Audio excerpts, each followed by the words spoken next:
Guys, চলে এসেছে আপনাদের সো ফিল্ম ইউটিউব চ্যানেলে। আমি আপনাদের কাছে মানুষ জয়তী মজুমদার। আজকে আপনাদের সো ফিল্ম ইউটিউব চ্যানেলে একটা নতুন মুভির সন্ধান দেবো, যার নাম সেভি। এটা একটা মানে বলা যেতে পারে action thriller film. IMDb rating wise ভালো রেটিং রয়েছে। এই মুভিটার স্টোরি লাইন সেটা হচ্ছে ইন্ডিয়ান কাপল, তারা ইংল্যান্ডে গিয়েছিল কাজের সুবাদে, এবং সাডেনলি ওয়ার্কিং ফিল্ডে সেই ছেলেটি, যার নাম চরিত্রের নাম নকুল, মিন্স হর্ষবর্ধন রানে, তার কাজের জায়গায় একটু সমস্যা ক্রিয়েট হয়।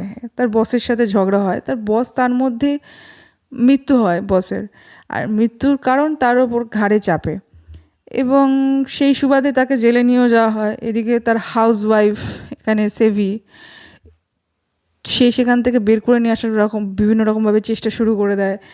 সমস্ত চেষ্টা যখন ব্যর্থ হয়, তখন তাকে হাই সিকিউরিটি জেল থেকে তাকে বের করে নিয়ে আসার জন্য তাকে বিভিন্ন রকমভাবে কর্মকাণ্ড তার শুরু হয়ে যায়। সেখানে তার দেখা হয় অনিল কাপুর, যেখানে চরিত্রের নাম জয়দেব। তো সে তাকে হেল্প করে। এভাবে স্টোরিটা এগোতে থাকে। অসাধারণ একটা মিষ্টি একটা প্রেজেন্টেশন। গল্প স্টোরিটা সাধারণ, আগেও এরকম স্টোরিতে এরকম অনেক মুভি হয়েওছে।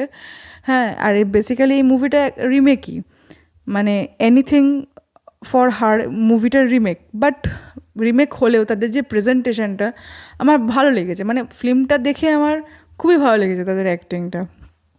সত্যি কথা বলতে কি, যে হর্ষবর্ধন রানের আমি অ্যাকচুয়ালি এক প্রকার ফ্যানই বলা যেতে পারে, কারণ সনম তেরি কসমের যে অ্যাক্টিংটা জাস্ট একটা বেঞ্চমার্ক আমার কাছে। তার অ্যাক্টিংটা আমার এতটাই ভালো লেগেছে।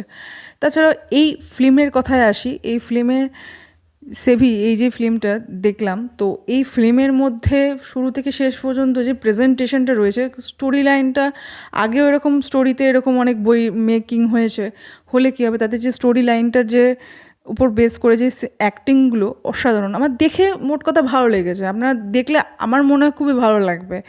দেখুন, এনজয় করুন। দেখা হবে আপনাদের সাথে নেক্সট ভিডিওতে। ততক্ষণ আপনারা ভালো থাকবেন, সুস্থ থাকবেন। ধন্যবাদ।